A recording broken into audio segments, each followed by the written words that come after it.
11 years and 22 movies later, we have finally arrived at the Endgame. Endgame made $350 million domestic box office and $1.2 billion worldwide. And it's the greatest cinematic experience I've ever experienced. Have you ever watched Jaws? No, I'm not old. Mikey doesn't know a lot about the MCU, but he's very interested. So in the upcoming video, I recapped a lot of the MCU for him. Off the top of my head, not a lot of research, because why? I'm lazy. Yeah, you did a pretty good job. So Thank you. I appreciate that. So I tried to my best abilities to describe for him all 21 movies leading up to Endgame. I may have made a mistake here and there, but like I said off the top of my head, here's our MCU recap. Dope.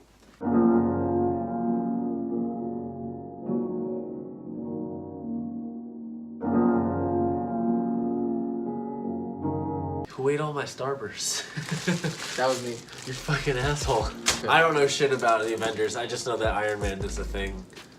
And Chris Evans used to be the Fantastic Four guy, and now Human Torch. He used to be the Human Torch. I think if people don't know what the MCU is, they're not people. Because I don't care about it. But you know what it is. Everyone knows what Star Wars is. Anyway, first movie to release was Iron Man back in 2008. I watched that. A long time ago, from when we were little kids. 11 years ago. 11 years ago. Oof. It's been 11 long fucking years. Billionaire industrialist Tony Stark is kidnapped by terrorists and escapes after creating a powerful suit of armor. I hated that movie. After improving the armor, Stark publicly outs himself to the world as a gay man. As Iron Man. Oh. I was like... I just wanted to see if you were paying attention, asshole. I was kind of confused. A new wrinkle added to comic book movies. Because every comic book movie we ever watched, growing up until Iron Man, dealt with the protagonist hiding his or her identity. Iron Man 1, right off the bat, he doesn't give a shit. Because Tony Stark is an asshole. Green Lantern. That movie sucks. That movie did suck. That movie sucks. But he goes up to her with the thing on. He's like, hello. And she's like, is that you? He goes, you do. So he's like, yeah, I know what the fuck your face looks like. I thought that was the only part of the movie I liked. Yeah. When it was like, I know what you look like, even with that little like mask thing. Shut the fuck up! We're not talking about DC. Nick Fury, director of S.H.I.E.L.D., approaches Stark with the offer of making him a part of the Avengers initiative. That also set the precedent for all Marvel movies, and basically all movies from this point on, that we even contemplate like, wait, no, we should wait. Let's wait until the credits roll. Because I think ever since Iron Man 1, I've always, every movie, even if it's not a Marvel movie, superhero movie, I'm like, I Google as soon as the credits roll, like, after credits, to see if there's anything. Now we're on to the second movie in the MCU, The Incredible Hulk, which released later in 2008. The Incredible Hulk exists. That's all I'm going to say about this movie. Wait. It's not really a Marvel Studios movie. They were able to get Universal Studios to lend them the Hulk. Looking back on it, The Incredible Hulk seems the most detached out of the entire list of movies. Tony Stark shows up in the post-credit scene, talking to General Ross. Stark then mentions to Ross for putting a team together, not into the Avengers initiative, introducing Iron Man's post-credit scene. So we move on to Iron Man 2. Tony Stark clashes with Nick Fury and is initially viewed as unsuited for the Avengers initiative. S.H.I.E.L.D. super spy Black Widow infiltrates Stark's industry to monitor Stark for a while. James Rhodes takes one of Stark's armors, becomes a superhero War Machine. This is where War Machine is first introduced. At the end of Iron Man 2, where Nick Fury and Tony Stark meet up together, and it's like in some weird ass warehouse or something like that, and there's a whole bunch of screens all going all over, like all around the room, and it shows like different pinpoints all over the world. So it shows the events of the Incredible Hulk behind Tony Stark and Nick Fury. And it also pinpoints a certain location in Africa, which people thought was an Easter egg to Black Panther. And there's a couple other things going on back there. So it let people know that, like, hey, they're keeping an eye on who they want to bring into the Avenger Initiative. I never watched any of the Thor movies. I don't know why Thor to me seems like one of the lame characters. I don't know what it is. He's not a lame character, but he's more. They haven't done him right in any movie. First 2 movies are kind of boring. Sorry about the little sidetrack, but it's good because it's a nice segue into the first Thor movie, which released in 2011. Thor, son of Odin, is briefly banished to Earth, where he must prove himself worthy to wield the enchanted hammer Mjolnir. I think it's Mjolnir. Mjolnir. I think it's Mjolnir. Mjolnir. Mjolnir. Jonathan? His half-brother Loki makes his first attempt to claim the throne of Asgard and sends Destroyer to Earth to kill Thor. S.H.I.E.L.D. recruits Dr. Eric Selvig, a scientist under the influence of Loki, to research the Tesseract. And the Tesseract plays a big role because in the Avengers, also later in the entire MCU, because it's the first time we see an Infinity Stone mentioned. The Tesseract is an Infinity Stone. It's the Space Stone. This sounds a lot like Adventure Time. So back to the Tesseract. The first Infinity Stone really mentioned in the MCU is brought up again in the very next movie, later in 2011, Captain America: The First Avenger. Jumped on the grenade. I remember that. He jumped on the grenade. There you go. He's a self-righteous. I don't like that about certain characters. With him, it makes sense because that's who Captain America is. Yeah. I also don't like him because it's Chris Evans. I think about like not another teen movie. I'm like, what the fuck? How do you go from having a banana up your ass to doing this? So back to talking about the Captain America movie. Back in the 1940s, Steve Rogers is injected the super soldier serum and transformed into Captain America. Working with the SSR, he battles to stop the Red Skull using the power of the Tesseract to destroy the Allied forces. In the final battle, the Tesseract blasts the Red Skull into space and is lost in the Atlantic Ocean. Steve Rogers is forced to sacrifice himself by crashing his plane into the Greenland ice. Steve Rogers' body is recovered in the present day by S.H.I.E.L.D., who successfully resuscitated. Final battle. He couldn't go on a date. That he couldn't go on a date. It was very sad. But the Tesseract blasted the Red Skull into space after he tried to harness the power of the Infinity Stone. And that comes back later in Infinity War. Now we finally make it to our first Timo movie, The Avengers, in 2012.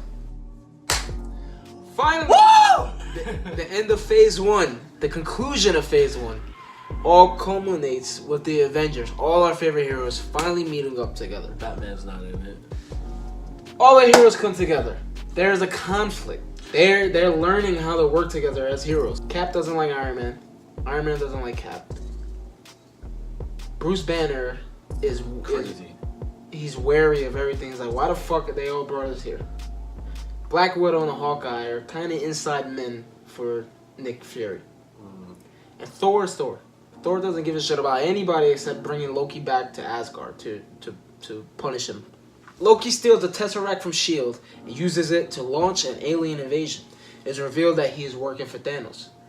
He brings the Chitauri. Oh wait, that comes in? Yeah. Thanos is all the way from back there? Yeah. I didn't know that. So bing bang boom, Nick Fury ends up getting all the Avengers to reconcile their differences and come together for a cause because S.H.I.E.L.D. agent Phil Coulson died. And it was that was very sad in the movie. It was I sad. remember that. It was a rallying point for our heroes. They fought against Loki and the Chitauri army. And then later we see the post-credit scene with Thanos. So the post-credit scene with Thanos has the other trying to tell Thanos how formidable the humans are, how foolish it would be to go up against them again. His appearance changes drastically over the course of these movies. I was gonna say. So that's the end of our Phase 1. And that's letting us know there's a bigger threat looming aside from Loki and the Chitauri army. Thanos is coming. Thanos is plotting something. To kill everybody. Thanos is plotting to wipe out half the universe with a snap. I don't want to watch that movie for that reason. Why? I don't want to watch him kill everybody. I already know it's gonna happen. It's like, fuck, I don't. It's so fucking good. I don't want to watch so good. everybody die. After Phase 1, we get Iron Man 3, the first movie of Phase 2. Tony Stark struggles with PTSD after the events of the Avengers. There's a couple scenes where he's trying to sleep at night. He's having nightmares of the New York invasion, the Chitauri, all these people dying. Fearing more attacks from outer space and Loki. Tony, he ends up building multiple Iron Man suits so that he doesn't have to be in there. He could remotely control to fight battles when he's not there. Right? Sounds interesting.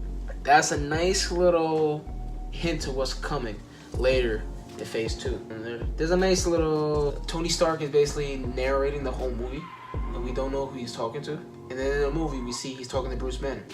Like, Bruce Banner is being his therapist, and like he's listening to all this shit as the post-credit scene. He's like, oh, you're still here, blah, blah, blah. He's like, oh, I wasn't listening. Something dumb. It's a little cool thing. Now we go to the next movie, Thor, The Dark World. Another shitty Thor movie. Jane Foster unwittingly stumbles upon the Ether, aka the Reality Stone, our second Infinity Stone we've seen so far in the MCU. Thor learns of the Infinity Stones. While the Asgardians keep the Space Stones secure, they send the Reality Stone to the Collector for safekeeping. Loki fakes his own death and takes the throne of Asgard, something we see brought up in Thor Ragnarok. Now, 2014, arguably the best Marvel movie. The best. Might even be better than Infinity War. Captain America, the Winter Soldier. Yo, that's... Didn't do it for me. Bro, that movie's I don't know what it is about Captain America. I don't love it. Steve Rogers discovers that S.H.I.E.L.D. has been compromised by Hydra and brings them down. Who's Hydra? Hydra is basically the Nazi organization in the Marvel Comics. Okay. You punch a Nazi. You see a Nazi, you punch him in the face. Captain America also learns that his old friend Bucky has been kept in cryogenic suspension since the 1940s and turned into assassin, the Winter Soldier. Bucky, do you know who Bucky is? Bucky is Steve's best friend from Captain America 1. Fell off the side of a mountain, really. And Steve thought he was dead. Everybody thought he was dead. Okay. But basically, same thing happened to him that happened to Steve. They were frozen in ice. But this time, the wrong people got to him. Hydra got to him. As opposed to S.H.I.E.L.D. got the Cap, Hydra got to Bucky. And they turned Bucky into a sleeper cell. And also in this movie, we get a new character. We get Sam Wilson, aka Hawkeye, who ends up playing a big role in later Avenger movies. So Shield crumbles, and there's no organization left. There's no organization left in the MCU. Nick Fury goes into hiding, and yeah, great fucking movie. And the Guardians of the Galaxy. Oh, you're reading off my laptop. Sorry. It's okay. Ronan the Accuser locates the Power Stone for Thanos, but decides to use it to destroy the planet Xandar instead. Xandar. He is opposed by an unlikely band of a-holes who come to call themselves the Guardians of the Galaxy. Peter Quill discovers that he is only half human after he successfully wields the Power Stone. Now we move on to 2015, Avengers: Age of Ultron. Remember I told you in Iron Man 3 that Tony Stark made all those Iron Man bots to help him fight, right? Yeah. So he's still having all these visions, and him and Banner get together to create this AI called Ultron. And this AI Ultron is supposed to monitor all the events all over Earth. They built a robot to fight their fights, basically. They built the robot to fight their own fights. Ultron is created to seek out the biggest possible threats in the world, right? Yeah. So Ultron, it turns on them. Ultron ends up saying to the Avengers, you guys are the biggest threat. So we get Quicksilver and Scarlet Witch introduced in this movie. And they gain their powers after being exposed by the Mind Stone. Okay. Also with the Mind Stone, Vision is created. An AI whose forehead uses the Mind Stone. He's that big purple robot. They have a fight in Sokovia against Ultron and a whole bunch of Ultron bots. So Ant-Man. I thought this was a joke movie. I didn't know this was a serious movie. Scott Lang, Okay. played by Paul Rudd, is manipulated into stealing the Ant-Man suit from Hank Pym. played by Michael Douglas, and becomes the new Ant-Man. Okay. So Ant-Man's been around for a while in the MCU. But he's an old guy. He's an old guy. We didn't hear much about his stories. He did a lot of covert op missions as a part of S.H.I.E.L.D. Alright? So, also in this movie, Scott Lang proves that it's possible to survive and escape the quantum realm. This inspires Hank Pym to attempt to rescue his wife, who was stranded there decades ago. So we have Captain America: Civil War. The Avengers divided over the Sokovia Accords, which requires superheroes to be regulated and controlled by the United Nations. The government is trying to get these superheroes to register so they can be more accountable. So if something bad happens, they can be charged and tried for crimes. This ideological conflict between Captain America and Iron Man becomes personal when Tony Stark discovers Captain America's best friend, Bucky Barnes, aka the Winter Soldier, killed his parents, Tony Stark's parents, in 1991, acting as a sleeper cell. So back to the Sokovia Accords. This drives a stake between all the Avengers members. Okay. Because some are like, hey, we do have to be held accountable for what we did, right? Okay. And others are saying, no, we're giving up our freedoms for this, and we're getting regulated by the government.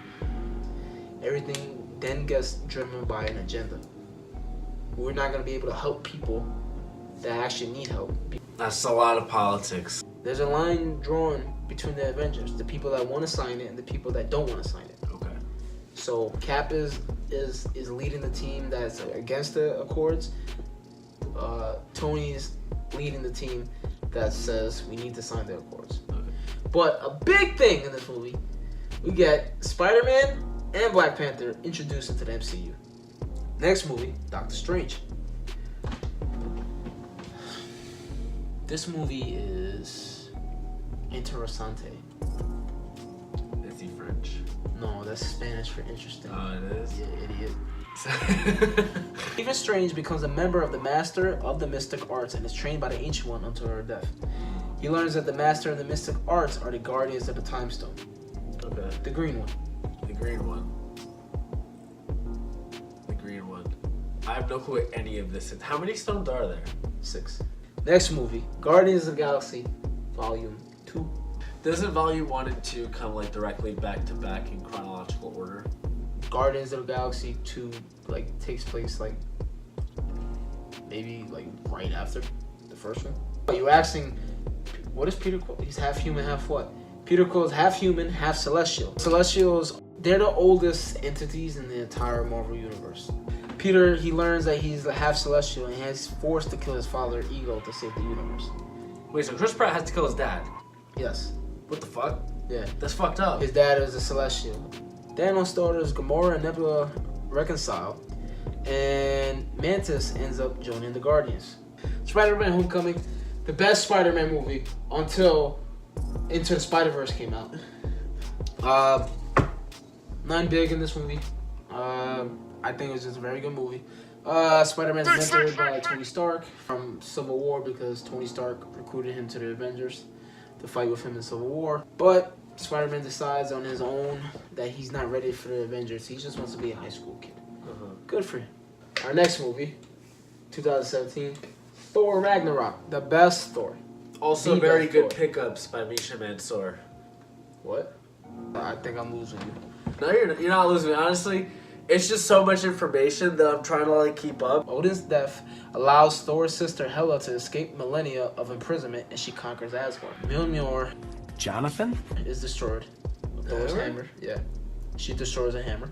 Thor is forced to destroy his homeworld in order to defeat Hela and leads a band of Asgardian refugees, plus a handful of aliens and the Hulk. The Hulk was in this movie. How did he get there? At the end of Age of Ultron, they put the Hulk in a Quinjet, and they sent it flying into space. And somehow he ended up in space. In a post-credit scene, Thanos' ship is about to board Thor's ship full of Asgardians. So Infinity War, I want to say, it takes place right after Ragnarok. Now we go to a movie released last year, Black Panther. It's not really important to Endgame, except the world building of Wakanda. It's where a major battle happens. T'Challa claims the throne of Wakanda after his father's death. After a brief civil war triggered by Killmonger, T'Challa decides Wakanda should open its borders to the outside world for the first time. Now we go to Infinity War. And this is where everything's gonna get spoiled to the point where I already know what happens. Let's get into Infinity War. Infinity War. Alright. They Thanos. just call it murder. Thanos is not a murderer. Thanos is right. There are way too many people in the world. Thanos did nothing wrong. He tried to save us. Thanos launches his insane plan to wipe out half the life in the universe, hunting down and claiming each Infinity Stone. Doctor Strange uses the Time Stone to glimpse alternate futures and identifies just one scenario in which the heroes won. The heroes have a 1 in 14,605,000 chance. Do they say, like, in the reality where they won, how they won? No. Why didn't he look in that reality and say, we won by doing this, let's do this? We hear that in the movie, and things play out the way they do. The plan they had on Titan, it went terribly wrong. Their little plan to get the Infinity Gauntlet off his hand. Doctor Strange says, Tony, there was no other way. Was the plan supposed to fail? Was everybody supposed to die and then we able to find a way to actually fix this? Thanos successfully collects all the Infinity Stones. The last one that we haven't seen in the movie yet, he gets the Soul Stone. He gets that in a very heartbreaking way. He has to give up something. One of his kids. Yeah. That's fucked up. Yeah. Thanos has his own like little army that he sends to Wakanda, right? Because the Mind Stone is still in Vision's forehead. Thanos ends up, I'm not gonna spoil how, because that seems amazing. Thanos ends up getting the Mind Stone from Vision, and he has all 6. Snaps his fingers, half of the universe is wiped out. Then we see in a post-credit scene that half of New York is turning into dust as Nick Fury is driving around with Robin Scherbatsky. Nick Fury uses a pager to summon Captain Marvel before he turns to dust. So he pages Captain Marvel. It's brought up later in Captain Marvel, we'll get to that, but there's a movie in between Infinity War and Captain Marvel, Ant-Man and the Wasp, Ant-Man 2. Brian Fantana 2. It comes after Infinity War, but in reality it's really after Civil War. Okay, so it's after, but it's actually It takes place before. It's somewhere in between Civil War and Infinity War. Hope Van Dyne, Hank Pym's daughter, suits up as the Wasp and joins Ant-Man as a team. They try to rescue her mother, Janet Van Dyne, Hank Pym's wife. She went subatomic and they found her in the quantum realm. That's about it. That's the only real important thing, because I believe the quantum realm is going to play a big in Endgame. In the post-credit scene, though, they go do some research in the quantum realm. Ant-Man jumps into the quantum realm. He goes subatomic, goes into the quantum realm. And he has Hope Van Dyne, Janet Van Dyne, and Hank Pym hanging out, like monitoring him. So he goes, guys, I'm ready to come back. Guys. And it comes back and they've been dusted. So it leaves us on a cliffhanger, like, oh shit, he's stuck in the quantum realm. But as we see in the trailers for Endgame, he shows up. That's why everyone's saying he's gonna stretch in his asshole. No, it has nothing to do with it. And we had Captain Marvel, which came out this year. So this is the third case in the MCU that someone was exposed to Infinity Stone and gained powers. First two being Quicksilver and Scarlet Witch. She's the third. Captain Marvel headed into space to end the Kree Wars. She goes up into space. She gives Nick Fury a pager. But hey, if you ever need me, call me. Pager. Him running to Captain Marvel in the 90s gives him the inspiration for the Avengers initiative. She's gone, and he sees that there's threats from the outside. He's like, I need to come up with a program to recruit strong people like her to protect the Earth. And the reason why he's never called Captain Marvel up until this point, there's many people that, why the fuck he never called her from New York? He obviously thought the Avengers could handle it. No kind of saying it's your wrong. Well, that's our video. Thank you for watching and listening. Listening to John. Listening to the rambles of a shithead. Thank you for listening, Mike. Yes, that was a lot to get through. And now I want to go get some motherfucking wings. I'm gonna go get some. Enjoy Endgame. Do not spoil it for anybody. Do not be a dick. Wait at least 2 weeks before you talk about it with somebody. Yeah. Smash that like button. They need to do a dog Marvel movie. He was in the first Guardians at the end. Cool. But they should do like one where it like follows the dog the whole movie.